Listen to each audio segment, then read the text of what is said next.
tema besar kita itu sudah jelas semua, ada terpampang di belakang kita ya, bahwa kita akan dijadikan mempelai Kristus.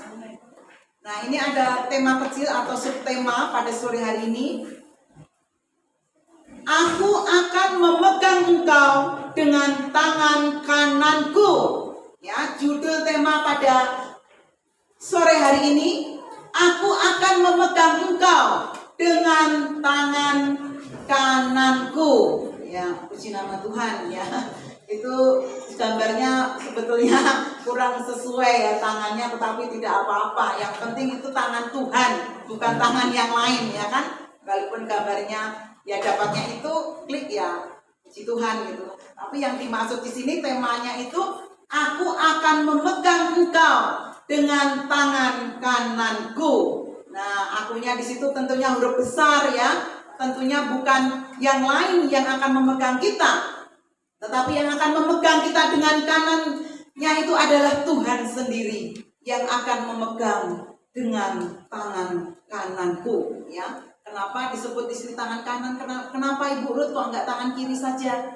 Karena tangan Tuhan memang kan ada dua, kanan dan kiri seperti kita, ya kan? Karena kita dicipta Tuhan segambar dan serupa dengan Tuhan, punya tangan kanan dan punya tangan kiri.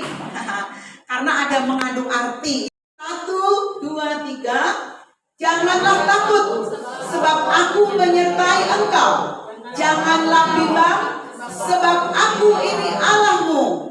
Aku akan meneguhkan, bahkan akan menolong engkau. Aku akan memegang engkau dengan tangan kananku yang membawa kemenangan. Jadi nggak salah Ibu Ruth ya bilang tangan kiri ya. Ada ayatnya, tangan kanan Tuhan. Sekali lagi saya bacakan, janganlah takut, sebab aku menyertai engkau. Janganlah bimbang, sebab aku ini Allahmu. Aku akan meneguhkan, bahkan akan menolong engkau. Aku akan memegang engkau dengan tangan kananku, ya, yang membawa kemenangan. Ya, kalimat yang terakhir, yang membawa kemenangan. Kenapa? Karena Yesus Tuhan kita itu adalah pemenang di atas segala pemenang. Enggak ada yang bisa mengalahkan kuasa Tuhan Yesus. Tidak ada. Karena dia raja di atas segala raja. Dia Bapa yang kekal. Dia Tuhan itu sendiri, ya. Dia Allah pencipta itu sendiri, ya. Dia pemenang. Artinya pemenang itu yang menguasai semuanya. Dia mau apa saja bisa. Dia maha kuasa. Dia maha dahsyat. Dia maha ajaib. Maha segala-galanya. Yang terbaik maha-mahanya, ya. Makanya dikatakan dia adalah membawa kemenangan. Jadi kalau kita ada di genggam tangan kanan Tuhan, Tuhan bilang di sini jangan takut, janganlah takut. Kalau engkau ada di genggaman tangan kanan Tuhan, engkau tidak perlu takut. Amin. Katakan amin. Amin. Yang enggak amin mungkin tangan kiri kali. Atau enggak lepas dari genggaman Tuhan. Jangan ya. Kita aminkan ini supaya kita digenggam tangan kanan Tuhan. Oke ya. Karena tangan kanan Tuhan itulah yang akan membawa kemenangan. Kalau kita ikut Tuhan, ya, ikut Tuhan, jangan ragu, jangan bimbang, ya. Positif, yakin, teguh, pegang janjinya, imani firman-Nya, lakukan firman-Nya, turuti kehendaknya, turuti firman-Nya. Itu yang akan memberikan kepada kita kemenangan. Ya. Jangan sampai kita lepas dari genggaman tangan kanannya. Ya. Puji nama Tuhan. Inilah ayat yang kita baca. Karena Tuhan Allah sendiri yang akan meneguhkan setiap perkataannya. Setiap perkataan firman Tuhan itu Tuhan yang meneguhkan. Karena firman Tuhan itu adalah iya dan amin. Tidak ada yang gagal firman Tuhan. Satu iota pun, satu titik pun tidak ada yang gagal. Firman Tuhan semua pasti digenapi. Ya, tidak ada yang tidak tergenapi. Semua firman Tuhan yang Tuhan tuliskan, Tuhan firmankan dari Kejadian sampai Wahyu, itu semua akan digenapi. Dan kita sudah melihat semuanya tentunya, apalagi yang usianya sudah seperti saya 50 tahun, ya sudah merasakan banyak manis, garam, getah, ya, pahit. Tentunya sudah tahu penggenapan firman Tuhan itu, semua yang Tuhan tulis di firman Tuhan itu sudah digenapi semua. Sudah semakin digenapi. Hanya satu yang belum digenapi. Yang ada di kitab terakhir, kitab apa? Kitab Wahyu. Nah, sekarang ini baru akan ada penggenapannya. Dari Kejadian sampai kitab para nabi, sampai kitab Perjanjian Baru sudah digenapi semua. Tapi kitab Wahyu ini adalah kitab yang paling terakhir. Di sana akan dikatakan wahyu itu yang belum terjadi, tetapi yang diwahyukan melalui Rasul Yohanes. Rasul Yohanes yang dipakai Tuhan untuk menceritakan apa yang akan terjadi di akhir zaman ini. Nah, puji nama Tuhan. Jadi, kenapa kita mesti ada di genggaman tangan kanan Tuhan? Halo? Kenapa mesti ada di genggaman tangan kanan Tuhan? Karena yang di kitab Wahyu kan juga sudah dijelaskan ya, dari Wahyu pertama, bahwa Tuhan Yesus itu pada akhir zaman nanti, pada kedatangannya yang kedua kali, tidak lagi seperti waktu dia datang ke dunia pertama kali. Ya, waktu dia datang ke dunia pertama kali, dia benar-benar manusia yang lahir lewat Ibunda Maria, menjadi manusia, ya, darah dan daging, ya. Dia lahir sebagai manusia, ya.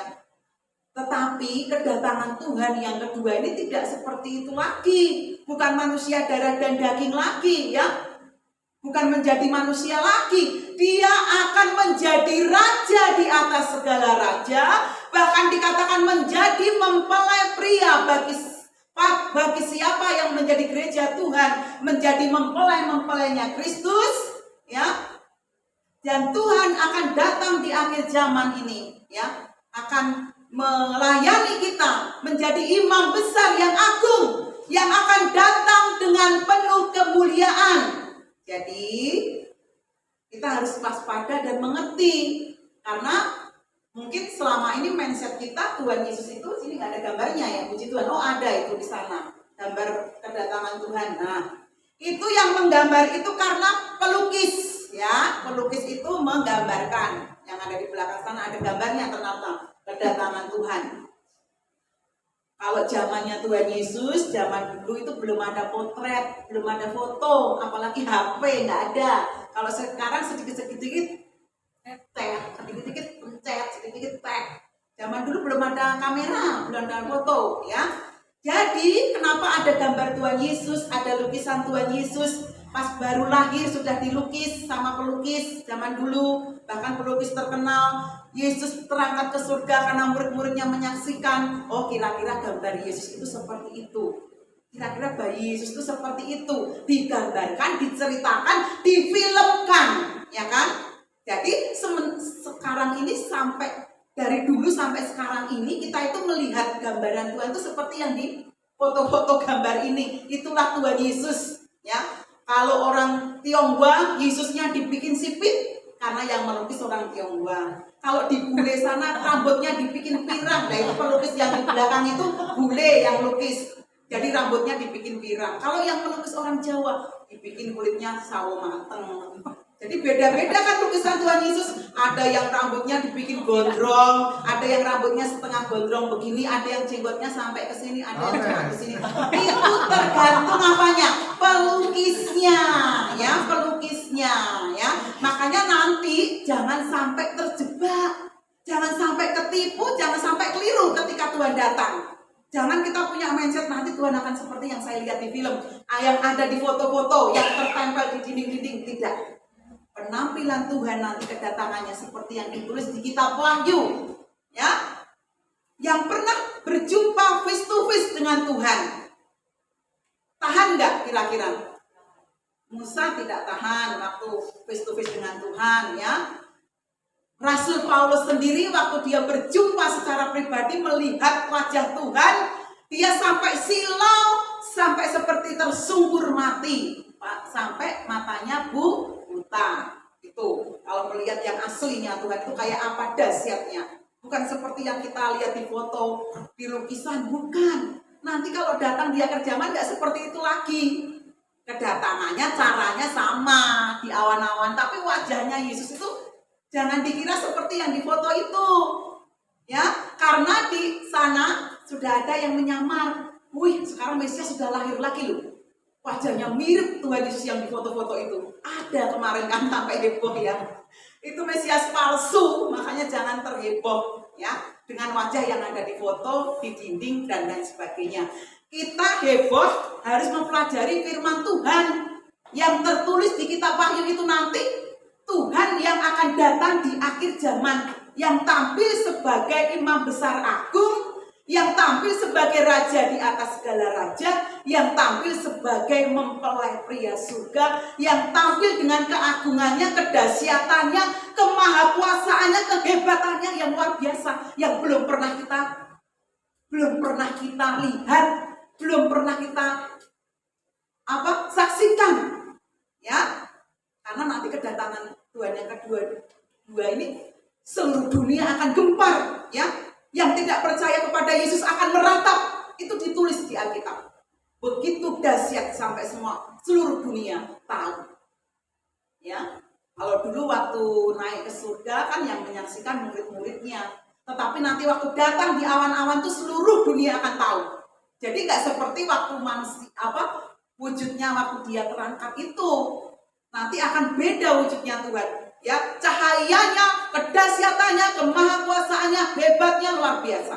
Ya, yang tertulis di kitab Wahyu dikatakan matanya aja bagaikan terik matahari yang sinarnya sangat terik. Ya, kamu aja kalau menatap matahari di siang hari ya ke atas coba 10 menit aja. Kira-kira bagaimana rasanya? Matanya menatap matahari 5 menit, jangan 10 menit. 1 menit aja deh. Silau. Dan waktu kita menengok ini jadi gelap ya mata kita. Makanya Rasul Paulus itu sampai buta habis melihat Tuhan, berjumpa Tuhan langsung ya. Saking silaunya itu yang ditulis di kitab Wahyu. Wajah Tuhan itu saking silaunya seperti itu. Rambutnya bagaikan rambut yang putih mentah kayak apa itu putihnya itu tidak ada yang menandinginya ya. Seputih salju lebih putih lagi, seputih kain yang putih lebih putih lagi. Tidak ada yang menandingi. Ayo, mau gimana mata kita melihatnya? Kalau kita mau tahu Allah. Makanya ada ayat firman Tuhan yang mengatakan tidak seorang pun dapat melihat Allah kalau dia tidak hidup kudus. Ya. Kalau dia tidak memang diizinkan face to face berjumpa dengan Allah, manusia di dunia ini belum bisa melihat Allah. Kecuali zaman dulu seperti Henokh, Elia, Musa ya. Itu memang orang-orang khusus yang Tuhan perlihatkan langsung wajahnya Tuhan. Musa dilihatkan bukan wajahnya ya, tetapi apa yang dilihat Musa? Punggungnya, dilihatin punggungnya itu ya. Kalau dilihat wajahnya mungkin Musa juga silau ya, akan seperti Rasul Yohanes. Tapi Rasul Yohanes yang ada di kitab Wahyu itulah yang dilihatkan Tuhan profilnya Tuhan dengan sempurna. Dari rambutnya sampai telapak kakinya, Rasul Yohaneslah yang melihat dengan sempurna. Makanya dia disuruh menuliskan kitab Wahyu. Gak ada yang lain. Hanya satu rasul yang dipilih Tuhan untuk mengungkap rahasia kitab Wahyu. Gak ada rasul yang lain. Hanya Rasul Yohanes. Waktu di PL, di Perjanjian Lama, yang suruh mengungkap akhir zaman gak ada yang lain. Ya, Daniel. Ya, yang disuruh Tuhan Daniel. Waktu di Pulau Patmos di Perjanjian Baru, ya, Rasul Yohanes dipakai untuk mengungkap berita kitab Wahyu, berita akhir zaman. Itu Tuhan ceritakan semua kepada rasulnya. Karena Yohanes itu terkenal rasul yang paling dekat dengan Tuhan Yesus. Nah, dia diberikan kepercayaan untuk mengungkap rahasia kitab Wahyu. Nah, waktu dituliskan Yohanes pun kitab Wahyu itu masih apokalipsis, ya, masih terselubung karena memakai bahasa kiasan yang dengan bahasanya Rasul Yohanes, ya.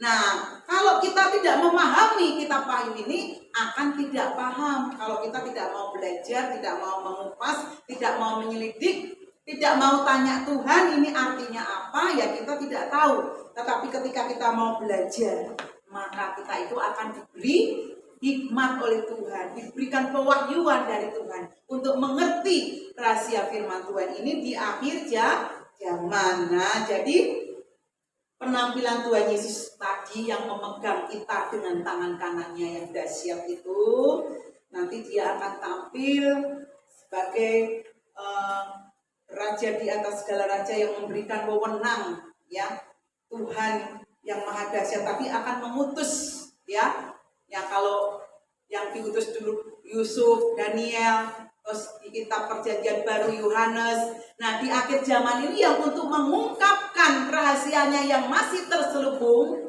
meterai-meterainya yang masih terselubung, yang belum diketahui, karena bahasa-bahasanya Rasul Yohanes itu banyak kiasan di situ yang ditulis Rasul Yohanes di kitab Wahyu. Sehingga di akhir zaman ini Tuhan akan memakai hambanya. Kalau yang mungkin sudah menonton YouTube yang saya sharekan di grup GPI Goshen, tentunya sudah paham apa itu malaikat sang surya yang ditunjuk Tuhan, apa itu 7 bintang. Nah, akhir zaman itu Tuhan memakai satu malaikat sang surya, dan malaikat sang surya itu mendengar langsung face to face dengan Tuhan, mengemban amanatnya Tuhan, ya, di dalam mengerjakan perintah Tuhan untuk akhir zaman ini. Nah, malaikat sang surya ini Tuhan kasih bawahannya malaikat sang surya ini ada 7 bintang. Yang ditulis kitab Wahyu itu 7 bintang nanti yang akan menggembalakan 7 kaki dian emas, ya. Itu yang ditulis dalam kitab Wahyu. Kita tidak usah baca karena firman ini pernah saya sampaikan, ya, beberapa bulan yang lalu. Saya ulas kembali, saya ulang kembali, ya, bahwa Tuhan Yesus yang tampil dengan dahsyat tadi memberikan kepercayaan kepada malaikat sang surya, malaikat yang berwajah matahari, malaikat yang dikasih mandat oleh Tuhan untuk memimpin kegerakan di akhir zaman. Gak ada yang lain, hanya satu malaikat sang surya ditulis di kitab Wahyu. Ya, jangan nanti oh enggak, Ruth, itu ada di sana di Amerika muncul. Ya, kalau enggak ditulis di kitab Wahyu jangan percaya. Yang kita percayai yang ditulis di kitab Wahyu aja, ya, yang ditulis di Alkitab saja. Enggak usah mempercayai ada heboh-heboh bagaimanapun tentang dunia ini, kalau enggak tertulis di sini hiraukan saja, ya. Jadi kita mesti cerdik seperti ular, ya, dan tulus seperti merpati untuk memahami firman Tuhan ini, ya. Jadi karena Tuhan itu di akhir zaman itu ada bahasanya hierarkinya, ya, susunan imamat rajaninya, itu Tuhan pakai dari malaikat sang surya turun ke 7 bintang. 7 bintang ini adalah kalau di kitab Wahyu dikatakan itu nanti akan mengembalakan ke 7 jemaat, ya, dari jemaat Efesus, Pergamus, Tiatira, Smyrna, Laodikia, Philadelphia, ya. Ke-7 jemaat ini nanti yang akan menyucikan, menggembalakan, itu disebut 7 bintang. 7 bintang itu bukan gambar bintang yang emas, itu bukan bentuknya bintang, bukan. Ini arti kiasan yang ditulis Rasul Yohanes, jangan ditelan mentah-mentah. Apa artinya 7 bintang? Itu adalah 7 hamba Tuhan nanti yang akan dipakai Tuhan, ya, untuk melayani orang seluruh dunia ini. Tuhan gak pilih-pilih, ya. Seluruh dunia ini Tuhan akan layani dengan 7 bintang yang akan Tuhan utus, ya, yang akan dikomando oleh malaikat sang surya tadi, ya. Dikatakan seperti malaikat sang surya ini kekuatannya, kuasanya seperti Mikael. Mikael itu malaikat yang turun dari kerajaan surga yang berperang melawan kuasa-kuasa kegelapan. Nah, jadi malaikat sang surya ini nanti akan menugaskan, ya, akan memberikan komando kepada ke-7 bintang untuk menyampaikan aturan-aturan, ya, firman-firman yang harus disampaikan kepada ke-7 jemaat yang mau dibentuk menjadi kaki dian emas. Tapi nanti yang gagal dibentuk menjadi kaki dian emas, akhirnya cuma jadi apa? firman Tuhan saya yang kemarin hanya jadi kaki apa? Yang masih ingat firman saya bulan yang kemarin? Ya, hanya menjadi kaki Dian saja. Padahal yang Tuhan mau itu kita gereja Tuhan ini harus menjadi kaki Dian emas. Nah, oleh sebab itu, kalau yang mau menjadi kaki Dian emas harus ada di genggaman apa? Tangan kanan Tuhan. Artinya lewat pelayanan malaikat sang surya akan dikomandokan kepada ketujuh guru. Tujuh guru akan memperdengarkan suaranya kepada hamba-hamba Tuhan yang Tuhan utus untuk masuk di dalam ladang kegerakan kitab Wahyu, kegerakan kuda putih, kegerakan penjangkauan keselamatan bagi dunia ini. Ya, jadi hamba-hamba Tuhan nanti yang tergabung dipimpin oleh 7 tokoh ini, 7 bintang ini ya. Firman Tuhan sudah menuliskan semuanya. 7 bintang ini sudah ada dari mananya. Kalau PA sudah dipelajari ya. Yang dari Indonesia itu ada 4 ya, ada yang dari Amerika 1, ada yang dari Sinim ya 1 ya. Jadi semua Tuhan sudah tuliskan. Nanti tokohnya itu muncul. Nah, kalau malaikat sang surya tadi ya, kenapa juga disebut malaikat Garuda? Karena munculnya malaikat sang surya itu dari negara yang berlambangkan burung Garuda, makanya disebut malaikat Garuda. Nah, ini ya ditulis ya di Yesaya, bukan mengada-ngada, tetapi ada ayatnya ya. Tuhan itu yang memanggil burung buas dari timur. Indonesia itu negara timur yang jauh di sana. Itu Indonesia yang berlambangkan burung buas yang dari timur. Ada sih yang berlambangkan burung buas selain Indonesia, negara mana itu ada. Tetapi bukan dari timur itu. Tapi ini tepat sekali firman Tuhan. Sudah dari timur, berlambangkan burung Garuda. Tidak ditulis burung Garuda di Alkitab, tapi burung buas. Nah, burung buas. Tapi burung buas itu adalah burung berlambangkan burung Garuda, yaitu negara Indonesia. Berarti malaikat yang berwajah matahari tadi atau yang disebut malaikat sang surya lagi nanti muncul dari Indonesia. Tepuk tangan dulu dong, dari Indonesia. Di mana kita hidup, di mana kita ada. Bangga enggak? Tuhan pilih Indonesia luar biasa. Makanya banyak hamba-hamba Tuhan yang dari luar negeri itu membuatkan Indonesia itu mau dipakai untuk kegerakan yang besar. Kenapa hamba-hamba Tuhan itu bilang begitu? Karena dia juga mendapatkan visi misi, mendapatkan pewahyuan dari Tuhan bahwa Indonesia itu ternyata mau lahir tokoh yang luar biasa, ya. Malaikat sang surya itu yang akan memimpin 7 bintang itu adalah lahir dari Indonesia. Sudah ada ayatnya, pernah saya jelaskan ya.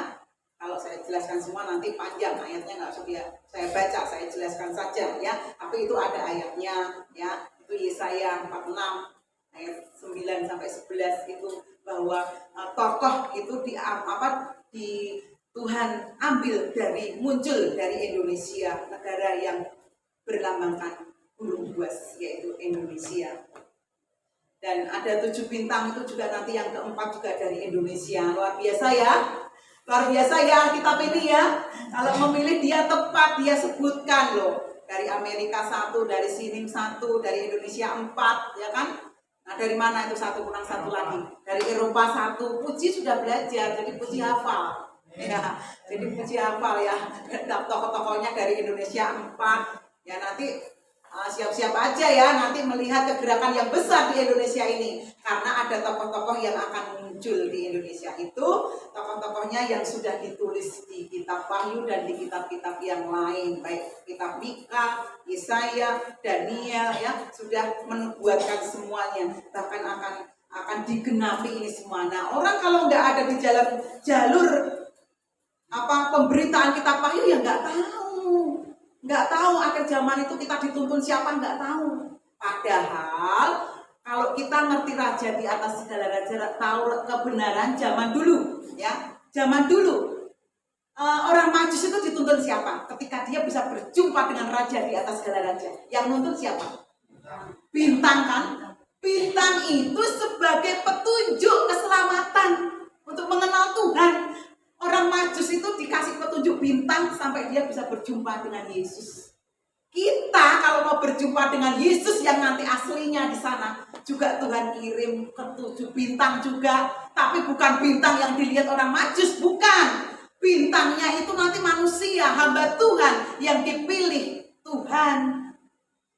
Itulah nanti yang memandu kita, memberikan petunjuk buat kita untuk kita bisa mengikuti kegerakannya. Tapi kalau kita yang nggak mau, yang enak-enak saja lah belajar firman Tuhannya, yang ringan-ringan, yang menina bobokkan supaya betah hidup di dunia ini. Yang begini-begini, yang enak-enak, yang berkat-berkat, yang bahagia, damai. Ya itu semua orang bisa terima. Tapi ketika suruh belajar kitab Wahyu, belajar bagaimana memahami rencana Tuhan, nggak banyak gereja memberitakan ini, ya. Makanya itu saya berani memberitakan ini supaya bahkan saya YouTube-kan supaya firman ini dikenal buat semua orang, bukan cuma yang di Indonesia, syukur-syukur didengar banyak orang. Jadi sebarkan itu, ceritakan itu bahwa kita harus waktunya untuk bisa mengerti rahasia firman Tuhan ini, untuk bisa mengerti petunjuk bintang yang Tuhan sudah utus, untuk kita bisa mengikuti petunjuk-petunjuknya, ya. Itu ya pendahuluannya firman Tuhan ini seperti itu. Makanya kenapa kita harus ada di genggam tangan kanan Tuhan, artinya kita harus mengikuti petunjuk Tuhan. Kalau nggak mengikuti petunjuk Tuhan, nggak akan jadi kaki dian emas. Kalau nggak jadi kaki dian emas, akhirnya apa? Ditinggal, dilibas antikris, ya, ketinggalan, gagal menjadi mempelainya Tuhan. Makanya Tuhan itu sekarang menggembor-gemborkan, menyerukan, ayo ikuti arahan 7 bintang, ayo ikuti kebenaran firman Tuhan yang mengarah, yang membawa kepada kita kepada keselamatan, ya. Jadi firman Tuhan itu bukan untuk memuaskan kita. Firman Tuhan itu untuk memberikan pengertian bagaimana kita harus melakukan firman. Itu yang membuat kita terus bisa mengikuti tuntunan Tuhan. Kita akan buka firman Tuhan di dalam 1 Petrus 2 ayat 9. Kita baca firman Tuhan 1 Petrus 2 ayat 9. Demikian firman Tuhan. Inilah kita yang sudah dipilih Tuhan. Tetapi kamulah bangsa yang terpilih, imamat yang rajani, bangsa yang kudus, umat kepunyaan Allah sendiri, supaya kamu memberitakan perbuatan-perbuatan yang besar dari Dia yang telah memanggil kamu keluar dari kegelapan kepada terangnya yang ajaib. Nah, kita itu sebetulnya adalah umat, ya, atau bangsa yang apa? Yang apa itu tadi? Yang dipilih Tuhan, yang terpilih. Kita itu bangsa yang terpilih, ya, imamat yang rajani yang sudah dikhususkan Tuhan untuk diselamatkan, bangsa yang kudus. Makanya orang yang percaya kepada Yesus yang mau melakukan firman-Nya disebut orang kudus. Bukan orang yang di daerah Kudus sana, bukan orang itu. Kalau orang yang di daerah Kudus sana, karena di Jawa Tengah itu ada nama kota Kudus. Bukan, ya kalau di sana mau berbuat dosa juga tetap disebut orang kudus. Tetapi yang disebut orang kudus di sini, orang yang percaya kepada Tuhan Yesus, yang sudah dikuduskan dengan darah Yesus, itu disebut orang kudus, ya. Bukan yang tinggal di kota Kudus, tetapi yang sudah disucikan oleh darah Yesus, yang melakukan firman-Nya sampai dia nanti mencapai kepada iman yang sempurna, seperti Henok, seperti Elia. Nah, itu nanti yang disebut orang-orang kudus, ya. Nah, makanya orang-orang kudus ini nanti yang akan menghakimi dunia, yang akan menghakimi para malaikat. Itu ayatnya ada ditulis. Nah, kalau sekarang ini kita belum bisa menghakimi manusia, menghakimi dunia, apalagi menghakimi malaikat, belum bisa. Kita akan bisa menghakimi dunia, menghukum dunia bersama dengan Tuhan ketika kita sudah sempurna iman kita kepada Tuhan. Ketika kita sudah seperti Elia, seperti Henok yang diangkat Tuhan hidup-hidup, itu baru bisa nanti dipakai menjadi pasukannya Tuhan.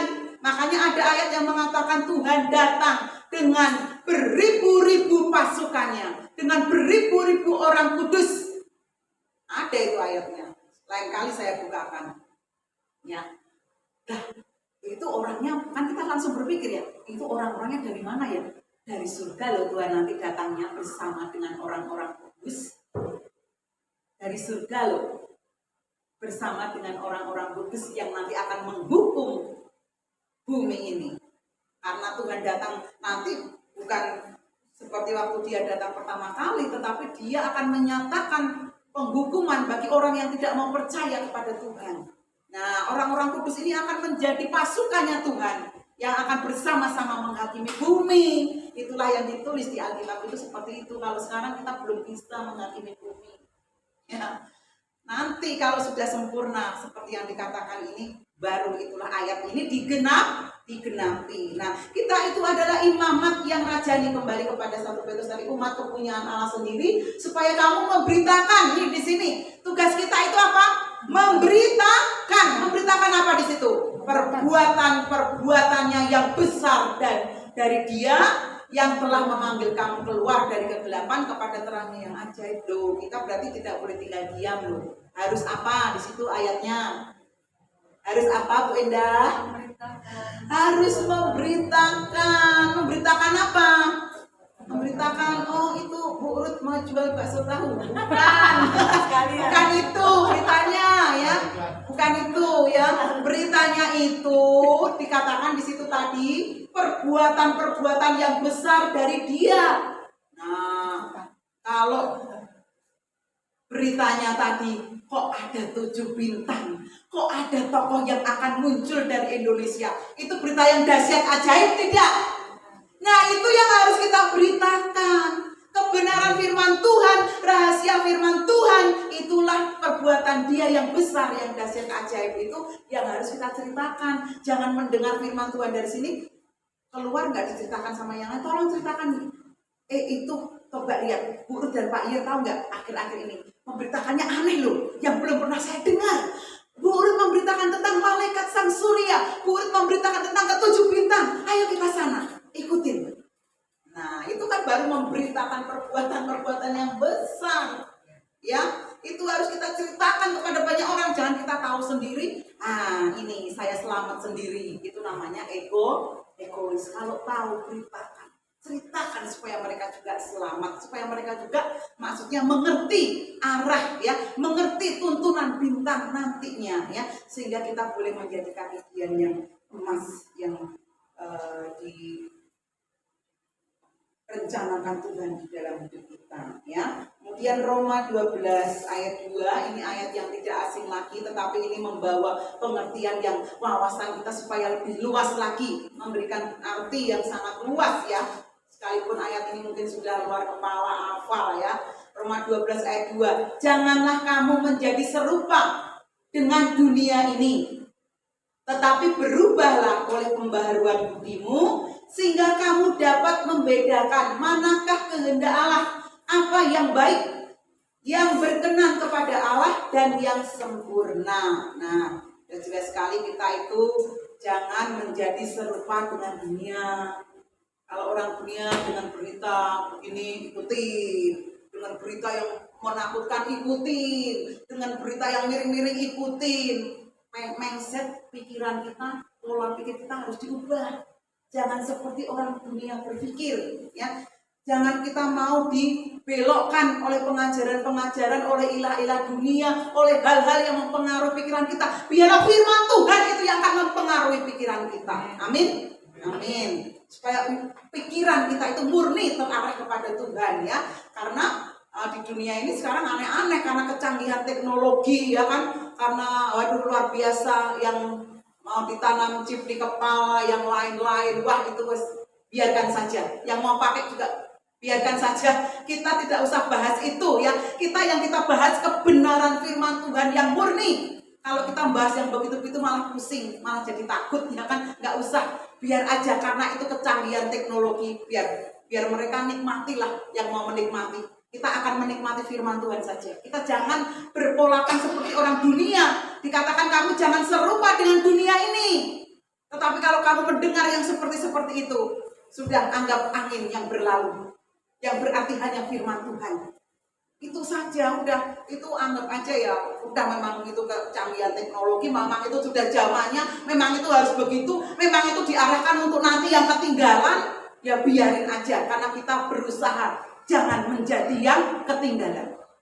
Nah itu, di sini dibentuk jangan menjadi yang ketinggalan, dibentuk supaya kita diarahkan menjadi mempelai Kristus. Kalau kita fokus dengan mempelai Kristus, kita nggak usah fokus dengan yang lain-lain.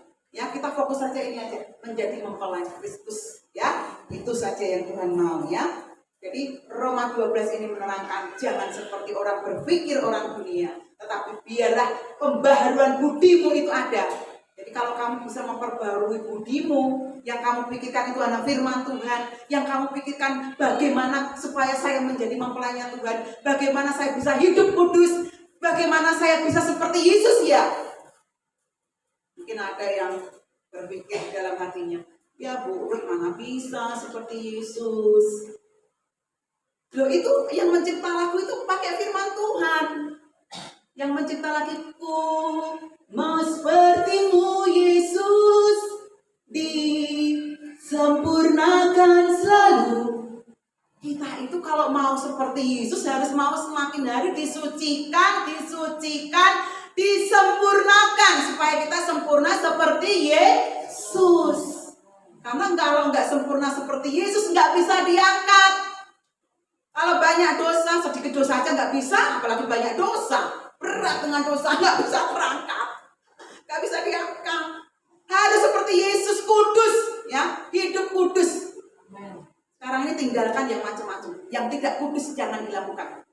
Pikiran kita kudus, perbuatan kita kudus, perkataan kita kudus. Pikirkanlah yang baik yang sesuai dengan firman Tuhan, supaya kita semakin disempurnakan. Nggak zamannya sekarang lagi sudah bertahun-tahun berumah tangga, ya masih bertengkar. Banting piring, ya enggak lagi, udah jangan sudah tidak zamannya. Sekarang hidup damai, rukun, ya, mengucapkan yang positif, ya, mengucapkan kata-kata yang baik, yang membangun, memikirkan hal-hal yang untuk kemuliaan nama Tuhan, ya. Jangan seperti dunia, kan tadi firmannya gitu, kamu jangan serupa dengan dunia. Tetapi pikiran kamu harus diubah ya. Kalau nggak mau yang mengubah ya, yang penting saya sudah beritakan, ya kan? Kalau yang mendengar tidak mau mengubah, pikirannya masih seperti orang dunia, ya nanti upahnya diterima masing-masing, karena keselamatan itu pribadi lepas pribadi, ya. Jadi mari kita perbarui supaya budi kita diperbarui sehingga kita dapat membedakan mana kehendak Allah. Kalau pikiran mindset kita tidak diubah, kita itu tidak bisa membedakan mana kehendak Allah atau yang bukan. Ya. Jangan yang karena suara terbanyak, jangan karena yang ini benar, iya begini ya benar. Padahal firman Tuhan nggak nulis seperti itu, dipercayai ya untuk apa, ya kan? Yang firman Tuhan tulis saja, yang Tuhan katakan, yang Tuhan ucapkan, itu saja yang kita percayai, itu saja yang kita ikuti. Di luar yang tidak ditulis di kitab suci, nggak usah kita percayai. Mengerti? Ya harus begitu. Jadi pikiran kita harus diperbaharui supaya kita bisa membedakan manakah kehendak Allah, apa yang baik. Kalau kehendak Allah itu pasti baik, ya. Baik, berkenan kepada Allah dan yang sempurna. Kita dibawa Allah kepada yang sempurna, ya. Dibawa kepada yang hal kesempurnaan, ya. Jadi pembelajaran kita itu visi misi gereja yang saya rintis ini pengajarannya kesempurnaan. Makanya firmannya itu selalu keras, ya. Firmannya selalu, saya kalau persiapan doa, puasa, menangis di kaki Tuhan, apa yang harus saya beritakan, Tuhan kasih firmannya, nih kamu beritakan ini. Dan bagi saya yang memberitakan itu sebetulnya berat, ya berat. Tetapi ini harus kamu beritakan, karena ini sudah waktunya, orang harus tahu. Nah itu, jadi biarlah kita boleh mengerti kehendak Tuhan itu yang baik, yang berkenan kepada Allah dan sempurna. Jadi pengajaran kita yang mengarah kepada kesempurnaan, bukan pengajaran yang mengarah kepada teologi kemakmuran. Oh, kamu kalau ini setia, kamu diberkati Tuhan, jadi orang kaya, bahagia, sehat, sukses. Yaitu kalau memang anugerah Tuhan kita boleh-boleh saja, nggak ada salahnya, oke, yes.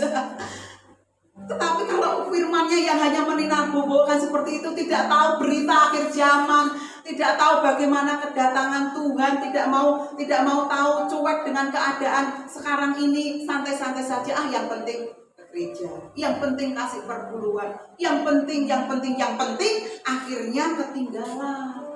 Jangan hanya yang penting tadi saya sudah berikan, tetapi yang penting melakukan kebenaran firman Tuhan yang sesuai dengan kehendak Tuhan, dengan rencana Tuhan. Jadi rencana Tuhan itu supaya kita itu sempurna, tidak bercacat. Nah, itu rencana Tuhan. Coba kita baca ya firman Tuhan ini. Ada di Mazmur pasal yang ke-34. Mazmur 34 ayat yang ke-12. Siapakah orang yang menyukai hidup, yang mengingini umur panjang untuk menikmati yang baik? Nah, ternyata yang dipegang tangan kanan Tuhan tadi apa? Umur panjang akan diberikan. Di tangan kanannya itu Tuhan itu nanti akan memberikan kepada kita umur panjang. Kalau di Amsal itu juga yang suka dibuat nyanyian sekolah minggu itu kan ada ya, umur panjang di tangan kanan, nah di tangan kirinya kekayaan dan kehormatan, itu bagi manusia. Tetapi ini yang Tuhan katakan ini, siapakah yang orang yang menyukai hidup? Semua suka hidup kan? Gak ada yang suka mati kan? Semua suka hidup. Nah, orang yang menyukai hidup, yang mengingini umur panjang untuk menikmati yang baik. Nah, inilah ya, jadi kita kalau mau umur panjang dan menikmati yang baik, artinya umur panjang itu begini, bukan umur panjang ketika umurnya sampai 100 tahun atau 115 tahun. Bukan cuma itu ya yang disebut umur panjang di sini, itu umur yang bisa mencapai 1000 tahun. Itulah yang disebut umur panjang. Itu yang menikmati yang baik nanti, itu yang dimaksud ayat ini. Bukan cuma umur panjang sampai 100 tahun, 90 tahun. Karena orang rata-rata zaman sekarang ini jarang ya yang sampai 100, 115 itu ya. Rata-rata 80, 70 sudah pada begini ya kan. Jadi yang dimaksud mau umur panjang dan menikmati yang baik itu, kalau kita mau dituntun 7 bintang tadi, kalau kita mau mengikuti arahan Tuhan Yesus melalui petunjuk 7 bintang itu, dia nanti akan menikmati ini ya. Artinya orang yang menyukai hidup itu harus mengikuti ini ya, mengingini umur panjang dan menikmati yang baik. Umur panjangnya nanti kita berikan di bumi loh, umur panjang di bumi dulu ya. Nanti kalau untuk kekekalan itu selama-lamanya kekal. Itu sudah bumi baru, Yerusalem baru, surga kekal. Tetapi umur panjang di bumi, ya kita kan sebelum ke Yerusalem baru, ke bumi baru, kita harus melalui dulu itu yang namanya hidup 1000 tahun damai. Ya, karena ada yang memberitakan 1000 tahun damai itu sudah yang lalu loh. Kalau sudah yang lalu kenapa? 1000 tahun yang lalu nggak damai, masih ada perang, masih ada COVID, masih ada sakit penyakit, kelaparan dan lain sebagainya. Berarti belum terjadi dong 1000 tahun damai. Sudah terjadi belum 1000 tahun damai? Belum. Sekarang masih kacau dunianya ya. Masih banyak yang korupsi, masih banyak yang berzina, masih banyak yang hidup dalam kuasa gelap ya, masih belum damai, masih ada yang nggak rukun, masih banyak yang memfitnah, perselisihan. Loh, jadi kerajaan 1000 tahun damai itu yang ditulis kitab Wahyu itu nanti yang akan digenapi ke depan ini ya, yang akan digenapi ke depan ini ya. Kembali kepada firman Tuhan, Mazmur 91 ayat 16. Dengan panjang umur akan kukenyangkan dia dan akan kuperlihatkan kepadanya keselamatan daripadaku. Nah, panjang umur yang kenyang itu coba berapa tahun kalau sampai dikenyangkan dengan segala yang baik, diperlihatkan keselamatan daripadaku.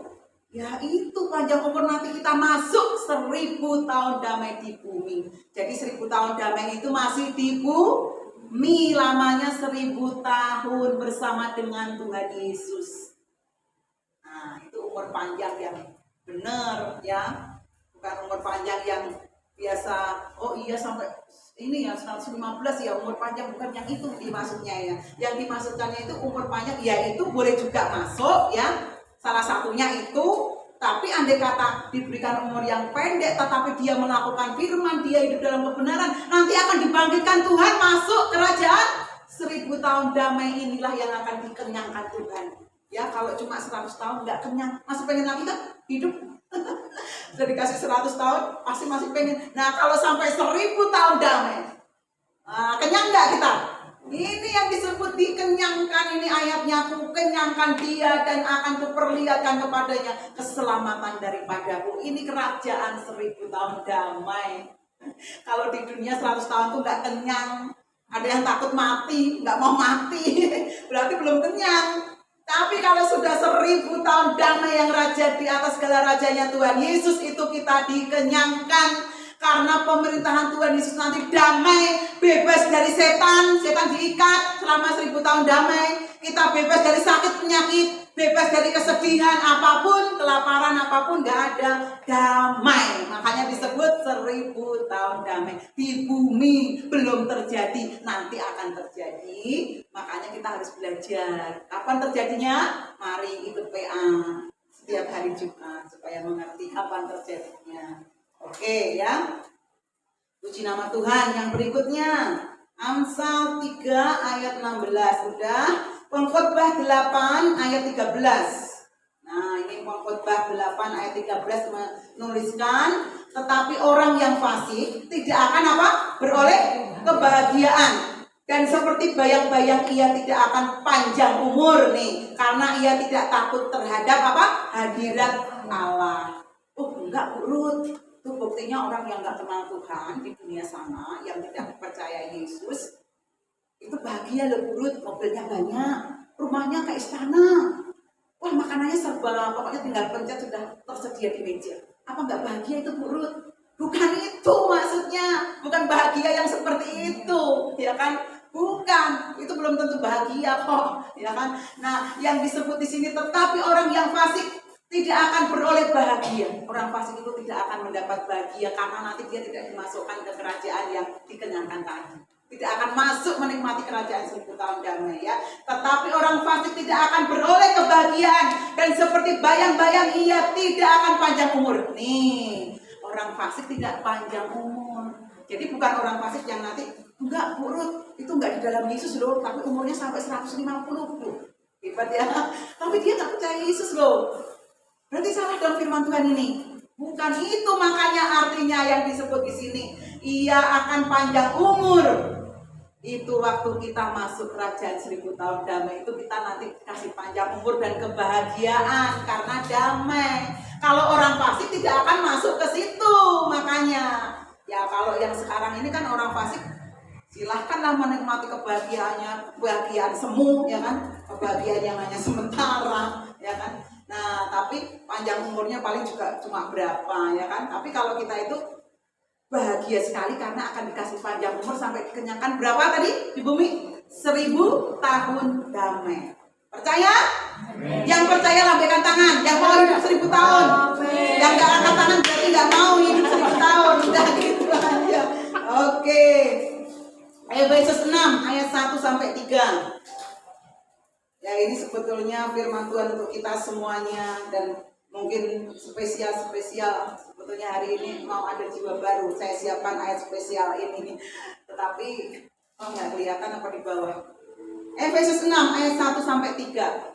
Hai anak-anak, taatilah orang tuamu di dalam Tuhan, karena haruslah demikian. Ayat 2. Hormatilah ayahmu dan ibumu. Ini adalah suatu perintah yang penting, seperti yang nyata dari janji ini. Ayat 3. Supaya kamu berbahagia dan panjang umurmu di bukan di surga kan? Kalau di surga itu sudah kekal selama-lamanya. Di bumi itu kalimatnya. Ulangi lagi, di bumi. 1000 tahun itu bukan di surga, tapi di bumi. Yang ikut PA sudah hafal. Ya, jadi inilah kuncinya kalau kamu mau panjang umur di bumi sampai 1000 tahun. Hormatilah, ayat 1, kembali kepada ayat 1. Hai anak-anak, apa tadi? Taatilah orang tuamu di dalam Tuhan. Nah, sekarang mungkin ada pertanyaan, Urut, bagaimana saya mesti taat pada orang tuaku? Orang tuaku mabuk, orang tuaku judi, orang tuaku bertengkar, orang tuaku cerai. Bagaimana aku ngikutin taat? Mungkin ada pertanyaan seperti itu ya. Mari kita simak ayat ini. Taatilah orang tuamu di dalam Tuhan. Sekarang saya tanya, orang tua di dalam Tuhan itu siapa? Orang tua di dalam Tuhan. Orang tua rohani. Pak Yerbulus adalah orang tuamu, papa mama. Orang tua di dalam Tuhan. Orang tua di dalam Tuhan siapa lagi? Yang tadi saya sebutkan 7 bintang. Hamba-hamba Tuhan yang nanti menuntut engkau kepada kebenaran. Itu orang tuamu di dalam Tuhan.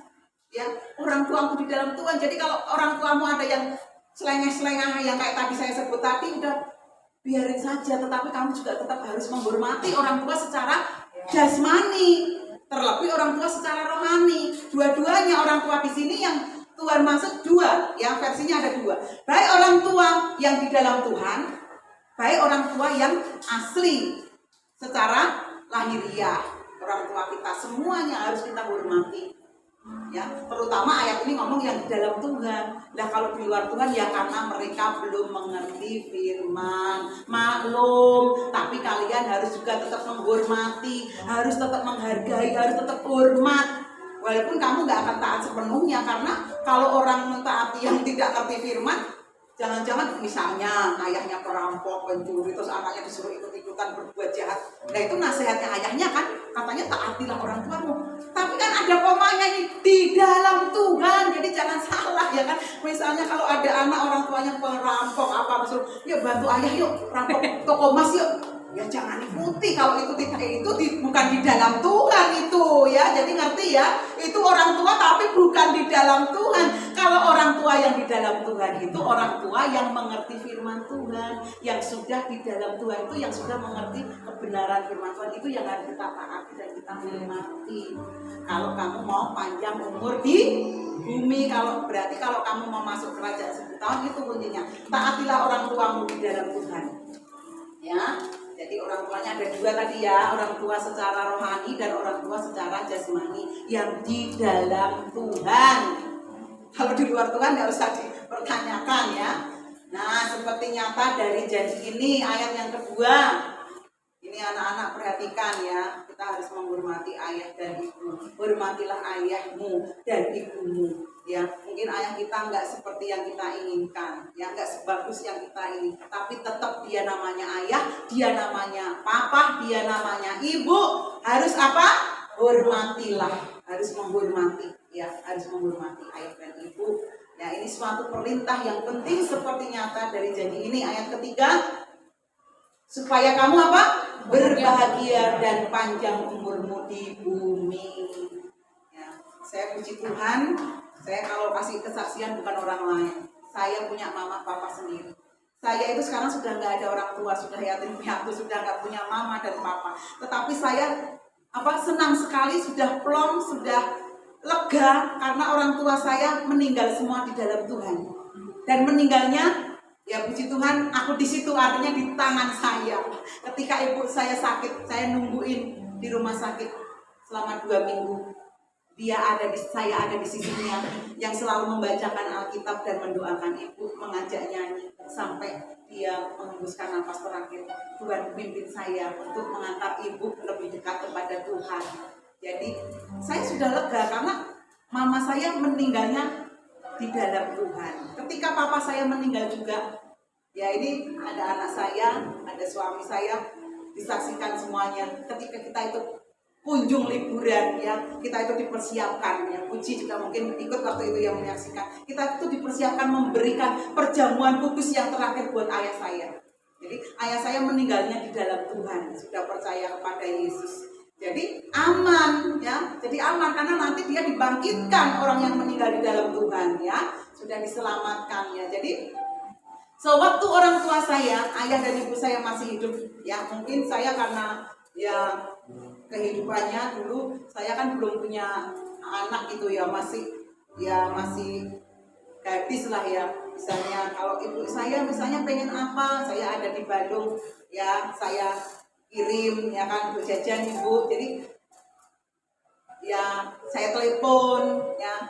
Kalau dulu kan surat ya kan, nggak ada telepon ya kan, paling tidak ya kan pesen dari teleponnya dulu masih gagang begini, paling tidak diajak omong, dihibur ya, dikasih apa kekuatan ya. Kita hormatilah orang tua kita selama masih hidup, kita kasih jajan, makan yang enak, apa yang dia suka belikan. Kalau kita punya uang, jangan pelit kepada orang tua. Kalau dia sudah mati, mau dikasih bunga, mau dikasih sesaji, mau dikasih daging babi, dia sudah nggak tahu ya. Ketika hidup dihargai dan dihormati, itu firman Tuhan. Kalau kau mau panjang umurmu di bumi ya, menghargai, menghormati orang tua ketika masih hidup. Jangan nanti sudah mati dikasih saji kopi, dikasih saji apa itu, apa bakpao, dikasih sesaji buah-buahan, semua semejanya penuh. Saya kalau lihat orang apa itu yang sembayangan itu, mejanya waduh penuh banget buah-buahan. Ini untuk sesaji semua. Padahal orangnya itu sudah mati, sudah leluhur. Yang makan juga cucu-cucunya, yang makan di situ semut. Ya, untuk sesaji.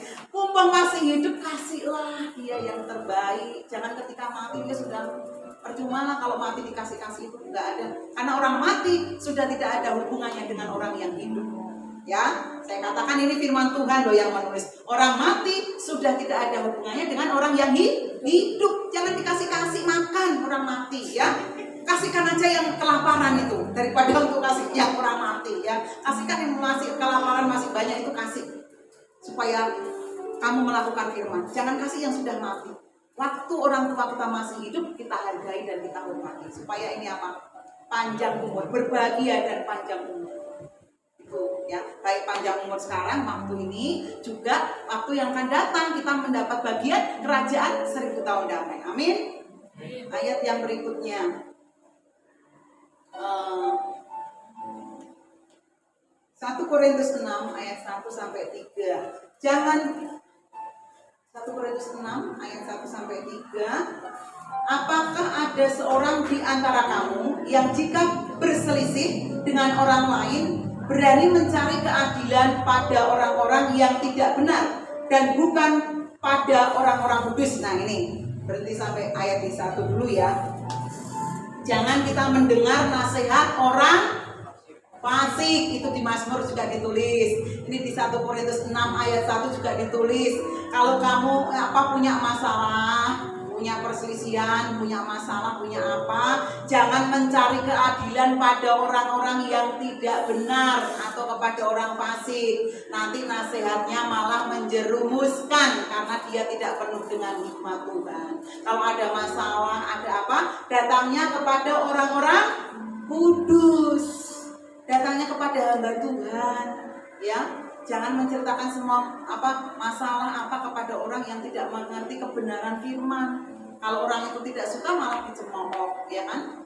Nah, jangan kepada sembarang orang, ya. Ini nasihat firman Tuhan, ya. Ayat yang kedua. Atau tidak tahukah kamu bahwa orang-orang kudus akan menghakimi dunia? Ini yang saya ucapkan tadi. Orang-orang kudus akan menghakimi dunia. Nah, kita nggak tahu kan? Nah, makanya ayatnya itu ngomong, atau tidak tahukah kamu bahwa orang-orang kudus ini akan menghakimi dunia. Nah, luar biasa nggak? Nah, tapi itu orang kudus nanti yang sudah disempurnakan. Kalau sekarang kita belum bisa menghakimi dunia. Makanya ini kalau memahami ayat ini, kadang-kadang orang jadi apa? Jadi salah mengerti. Wah, nih katanya firman Tuhan nih, orang-orang kudus menghakimi dunia. Wah, ngerti nggak artinya ini? Nah, menghakimi dunia itu nanti akan dihakimi Tuhan. Lah, orang-orang kudus itu akan menjadi pasukannya Tuhan yang menghakimi dunia ini. Orang-orang kudus yang sudah disempurnakan, ya. Nah, terus tidakkah kamu sanggup untuk mengurus perkara-perkara yang tidak berarti? Nah, ayat 3. Tidak tahukah kamu bahwa kita akan menghakimi malaikat-malaikat? Jadi apalagi perkara-perkara biasa dalam hidup kita sehari-hari. Nah, ada kan yang tadi saya bicarakan tadi di awal, bahwa kita itu akan menjadi hakimnya manusia, orang fasik, bumi, dunia, dan menjadi hakimnya malaikat. Wih, hebat gak? Kita jadi hakimnya malaikat, menghakimi malaikat. Masa iya burut? Masa iya burut? Bukan malaikat kayak malaikat Mikael, Gabriel yang kita hakimi, bukan. Itu malaikat kudus yang mentaati firman Tuhan. Tapi yang kita hakim itu malaikat yang jatuh di dalam dosa. Lucifer, naga tua, antikris, nabi palsu dan sebagainya. Kita akan hakimi. Amin. Bersama dengan Tuhan. Itu yang disebut ayat ini. Jadi kalau nggak memahami ayat ini, wih hebat ya, kita menghakimi malaikat-malaikat. Dikiranya nanti menghakimi malaikat Mikael, Gabriel. Bukan, kalau itu haknya Tuhan. Tapi kita itu nanti menghakimi yang disebut menghakimi malaikat. Makanya kalau nggak mengerti firman, nanti di luar sana, itu loh ibu Ruth ngajari, tahu nggak? Pengajaran burut itu mungkin sesat kali ya.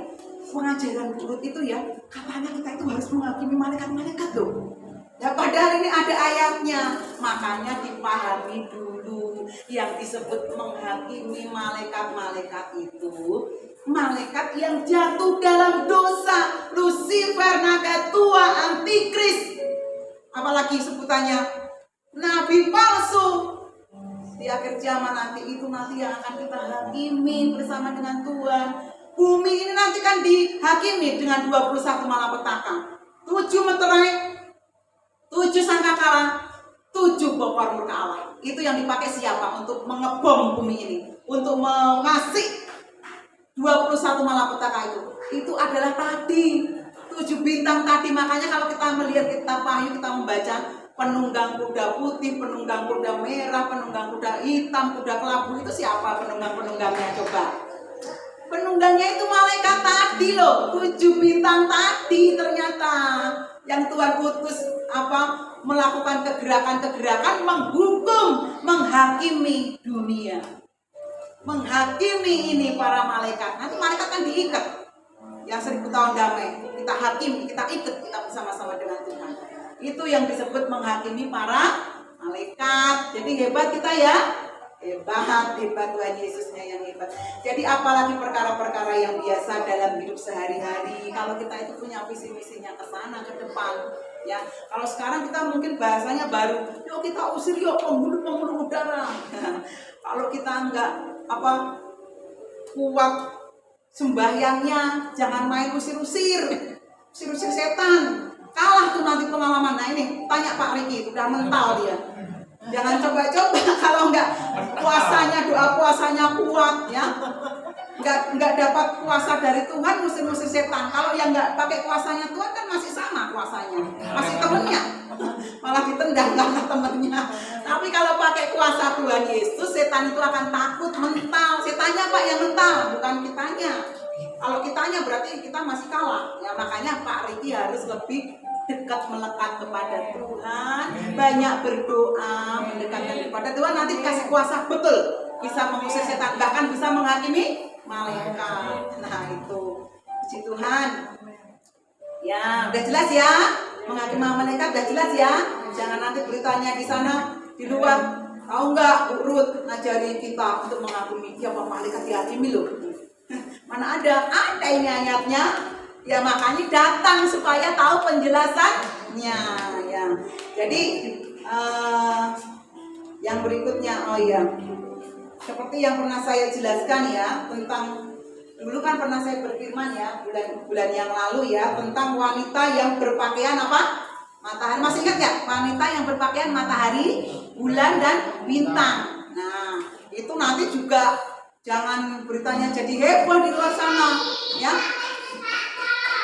Perempuan yang berdandankan cantik, mempelai surgawi ya, yang pakaiannya bulan, bintang dan matahari, itu adalah gereja Tuhan. Kitab Wahyu itu banyak kiasan ya, kalimatnya jangan ditelan mentah-mentah, tapi diselidiki dengan hikmat Tuhan. Artinya ya, gereja Tuhan ya, wanita yang berpakaian matahari, bulan dan bintang tadi itu adalah gambaran gereja Tuhan. Gereja Tuhan itu adalah Kalau sekarang gereja Tuhan, kalau dulu disebut apa? Gereja Tuhan. Bait Allah. Nah, makanya kan ada firman kan?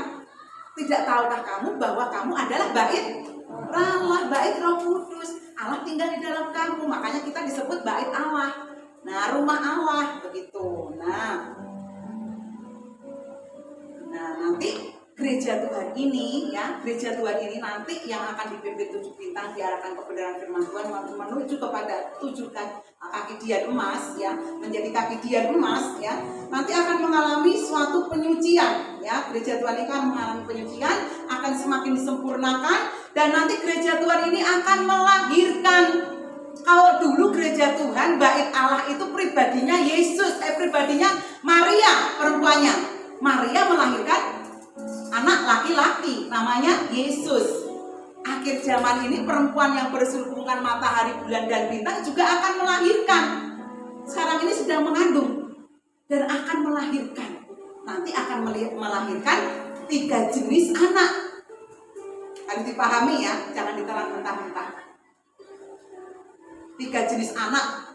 Ini bukan person melahirkan 3 jenis anak. Anak yang pertama kita buka Wahyu 12 ayat 1. Wahyu 12 ayat 1 itu anak pertamanya ini. Nih anak pertamanya. Gereja Tuhan seluruh dunia ini, umat Tuhan, bait Allah ini nanti akan melahirkan 3 jenis anak. Anak yang pertama itu yang ditulis melahirkan Wahyu 12 ayat 5. Maka ia itu apa? Ia itu gereja Tuhan.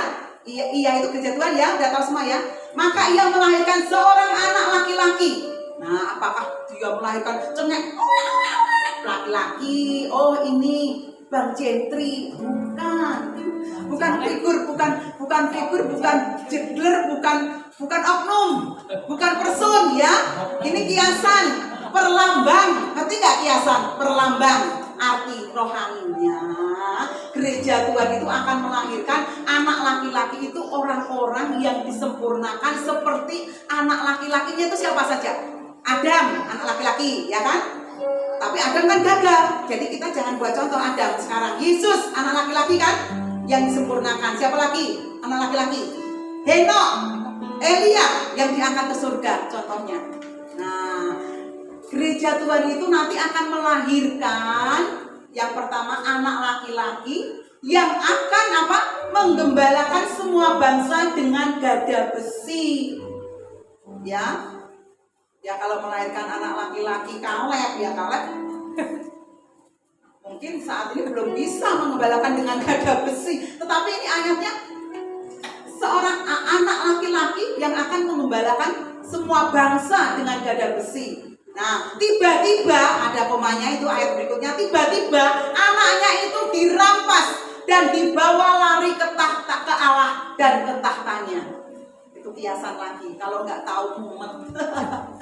Jadi gereja Tuhan melahirkan anak yang level rohaninya itu seperti Elia, seperti Henok yang sudah sempurna, maka dia bahasanya Rasul Yohanes itu dirampas, dilarikan kepada Allah, ke tahta Allah, artinya diharpaso. Itulah yang disebut rapture. Kalau kebanyakan orang mengatakan itu rapture di rapture, diangkat. Yang sudah imannya sempurna seperti Elia, seperti Henok. Itu level yang pertama. Seperti halnya Tuhan menyenangkan Musa membangun bait Allah 3 tingkat. 3 ruangan? Ruangan lataran, ruangan kudus, ruangan maha kudus. Nah, ini yang sudah levelnya anak laki-laki itu gereja Tuhan yang sudah levelnya di ruang maha kudus, makanya dia langsung diangkat. Nah, itu level anak yang pertama. Level anak yang kedua. Level anak yang kedua masih Wahyu 12 ayat yang ke-6. Nah, ini perempuan tadi ternyata bukan cuma melahirkan anak laki-laki yang diangkat langsung di harpaso, tetapi perempuan itu lari ke padang gurun di mana telah disediakan suatu tempat baginya oleh Allah supaya ia dipelihara di situ 1260 hari lamanya. Nah, ini gereja Tuhan itu melahirkan perempuan-perempuan, gereja-gereja Tuhan yang disebut mempelainya Tuhan. ya, yang akan menjadi calon-calon yang mempelai itu karena belum sempurna, dibawa Tuhan lari ke padang gurun di suatu tempat yang Tuhan sudah sediakan, diungsikan. Makanya ada bahasa pengungsian, ya. Selama berapa tadi? 1260 hari lamanya, 3,5 tahun atau 42 bulan kalau mau lebih jelasnya. Itu ditulis sampai 5 kali di Alkitab. 42 bulan, 1260, 3,5 tahun, ditulis berulang-ulang. Kalau sampai nggak jelas, cari itu ayat-ayatnya di kitab Wahyu. Ditulisnya sampai berulang-ulang, berarti itu tanda bahwa kita itu harus paham. Kalau orang nggak paham kan diulang-ulang, ya kan? Nah ini Tuhan tuh sampai mengulang-ulang, ditulis lagi sampai 5 kali ini ayatnya. Berarti supaya kita itu paham, ya kan? Nah itu yang kedua ya. Terus yang ketiga, anaknya.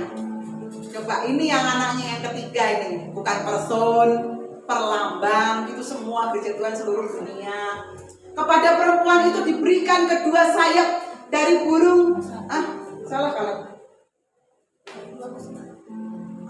Wahyu 12 ayatnya yang ke-17 dulu lah. 17 itu salah tulis saya ya. 17-nya ada nggak? Coba cari itu. Oh, 17-nya. Maka marahlah naga itu. Nah, naganya yang mengancam perempuan yang mengandung tadi marah. Marahlah naga itu kepada perempuan itu, lalu pergi memerangi. Nah ini, coba baca kalimatnya. Pergi memerangi siapa? Keturunannya yang lain. Berarti gereja Tuhan mempunyai keturunan yang lain, ya. Keturunannya yang lain, ya kan? Yang menuruti hukum-hukum Allah dan memiliki kesaksian Kristus. Ini orang-orang yang tertinggal, yang percaya Yesus tapi tertinggal, memiliki kesaksian Yesus itu dituliskan. Orang-orang yang memiliki kesaksian Yesus, tapi dia diizinkan diperangi oleh apa itu? Naga. Nih, marah itu naganya. Kemudian dia apa? Memerangi keturunan perempuan. Itulah anak yang ketinggal, yang tidak diangkat tadi, yang tidak diungsikan. Ada 3 hal, ya. Batrano 3 tingkat. Nabi Musa membuat bait Allah 3 tingkat. Nah, surga juga 3 tingkat. Nah, miniatur kerajaan surga adalah tabernakel. Ini gambarannya. Orang yang level rohaninya kanak-kanak, itulah gereja Tuhan yang nanti ini ketinggal. Kalau ketinggal karena naganya tadi marah, sehingga diperangi, makanya nanti disiksa oleh antikris. Jadi jelas ya? Jelas sampai di sini? Nah, jelas sekali ya. Kalau nggak jelas silahkan bertanya. Nah itu mungkin firman Tuhan itu saya jelaskan sampai di sini, ya.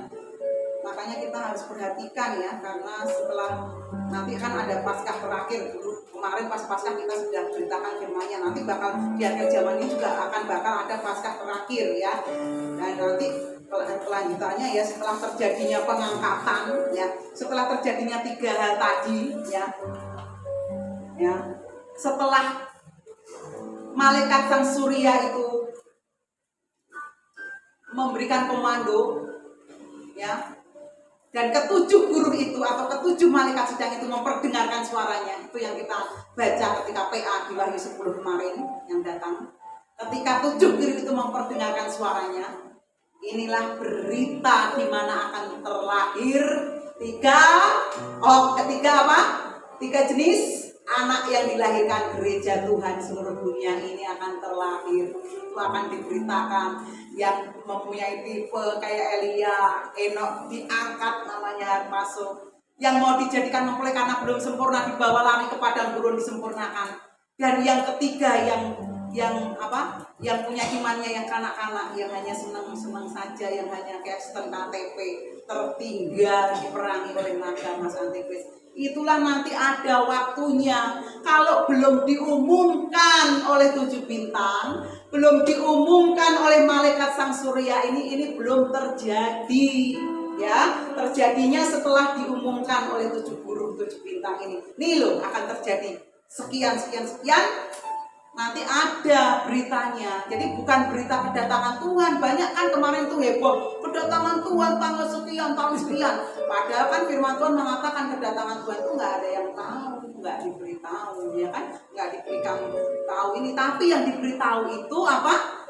Ini tadi terjadinya harpazo, terjadinya pengangkatan, pengungsian, dan akan terjadinya masa antikris. Itu nanti 7 bintang ini memberikan komando bagi kita semua, sehingga kita akan tahu ya bahwa inilah sudah waktunya. Nah, kalau sudah ini terjadi, berarti kedatangan Tuhan sudah bisa dihitung. Itulah hikmat Tuhan. Berarti kalau sudah terjadi, ini kan masanya gereja Tuhan diungsikan berapa tahun? 3,5 tahun. Masa antikris berapa tahun? 3,5 tahun. Berarti setelah masa antikris itulah kedatangan Tuhan di awan-awan permai. Itu baru kedatangan Tuhan setelah masa 3,5 tahun masa antikris, itu baru kedatangan Tuhan. Ya, jadi jangan percaya Mesias datang di sana tanggal sekian, tahun sekian. Mesias datang di sini. Jangan kamu percaya, itu kata firman Tuhan. Yang kita percaya kitab Wahyu itu yang membuka berita akhir zaman ini. Kalau kita mau percaya ya, berita akhir zaman ini akan dibuka di kitab Wahyu. Mari kita pelajari ya. Jadi itulah. Nah, jadi setelah terjadinya itu kan nanti Tuhan kirimkan yang namanya 2 saksi Allah. 2 saksi Allah itu yang dia seperti kuasanya seperti Elia dan Musa. Ya, tapi dia bukan Elia dan Musa. Dia adalah 2 saksi Allah yang dipakai Tuhan. 2 saksi Allah ini adalah pohon zaitun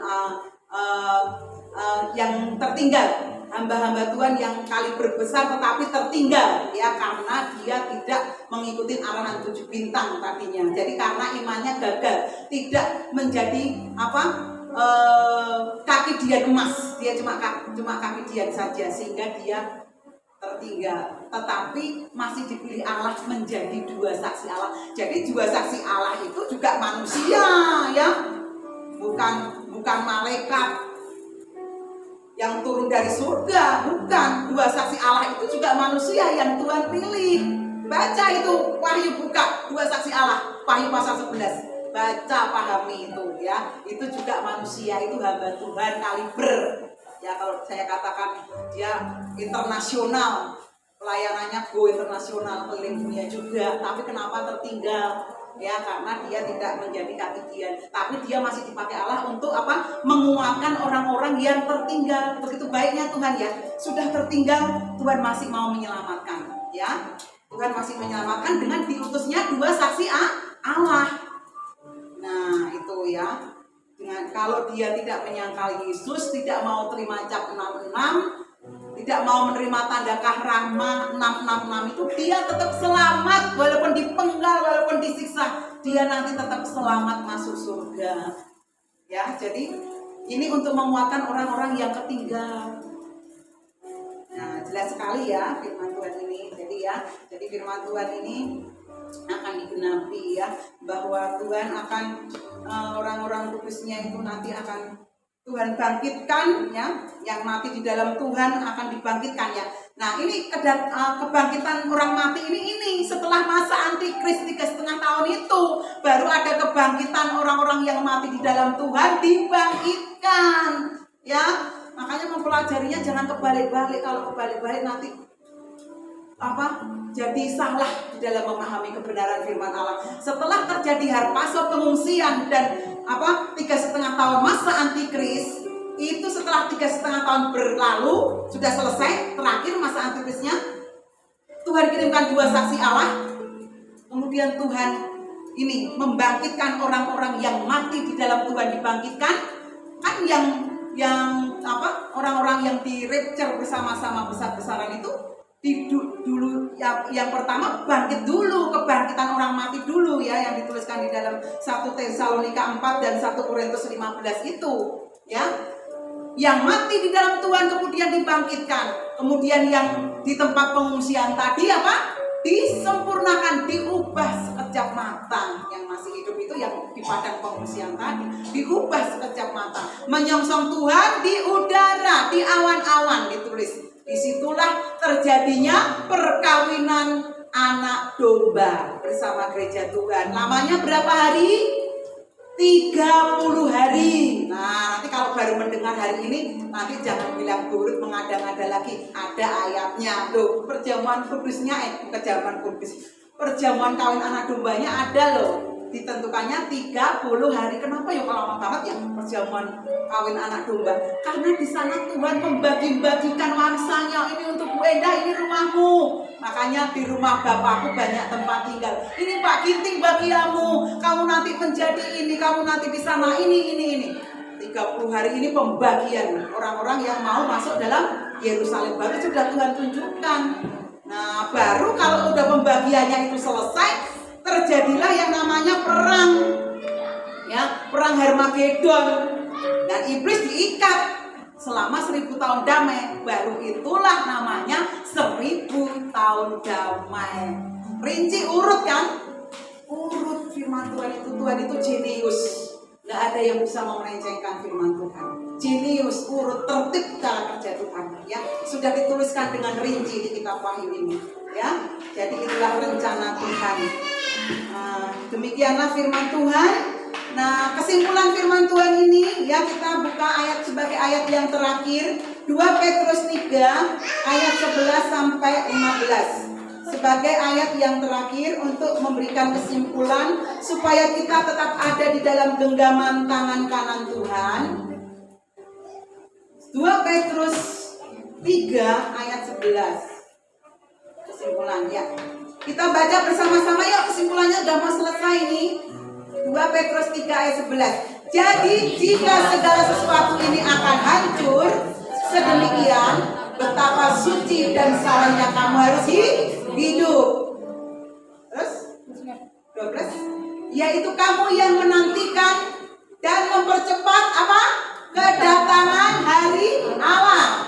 Pada hari itu langit akan binasa dan api dan unsur-unsur dunia akan hancur karena nyalanya. Terus, tetapi sesuai dengan janjinya, kita menantikan langit yang baru dan bumi yang baru, di mana terdapat kebenaran. Nah, itu ya kesimpulannya. Kita harus apa sekarang ini kalau mau menjadi yang dipilih Tuhan, menjadi imamat yang raja nih, menjadi apa tadi, mempelai wanita Tuhan, mau menjadi orang-orang yang mau digenggam tangan Allah, yang mau mengikuti arahan 7 bintang tadi, sehingga kita tetap ada di dalam genggaman tangan kanan Allah yang memberikan kemenangan nih. Kita mesti hidup di situ ya. Hidup apa tadi? Tidak apa itu? Supaya kamu terdapat tak apa? Ulangi bersama-sama, tak bercacat dan tak bernoda di hadapan Tuhan. Nah, berarti yang masih cacat-cacat, yang masih ada nodanya, ayo dibuang. Jangan ada lagi, jangan sekiranya seperti orang dunia ini ya. Supaya kita boleh panjang umur di bumi ini, menerima berkat Tuhan, masuk 1000 tahun damai. Ayat yang terakhir Efesus 5 ayat 15 sampai 17. Karena itu perhatikanlah dengan seksama bagaimana kamu harus hidup. Janganlah seperti orang bebal, tetapi seperti orang arif. Dan pergunakan waktu yang ada. Ini ya, perhatikan banget ini ya. Dan pergunakan waktu yang ada. Waktu yang ada jangan kita sia-siakan. Ya, saya punya waktu itu saya maunya saya gunakan untuk hal yang positif, yang berguna, yang berarti. Baik berguna untuk apa? Mengasihi sesama, dan berguna untuk memuliakan nama Tuhan, untuk melayani Tuhan. Ada waktu senggang sedikit, saya itu seperti dikelitikin sama Tuhan. Ambil Alkitab, belajar. Ada waktu sedikit berdoa, nangis kaki Tuhan.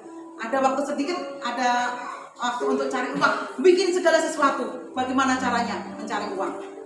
Jadi gunakan waktu sebaik-baiknya, jangan ada waktu lengah-lengah, santai-santai, membuang-buang waktu, memencet berhala lama-lama.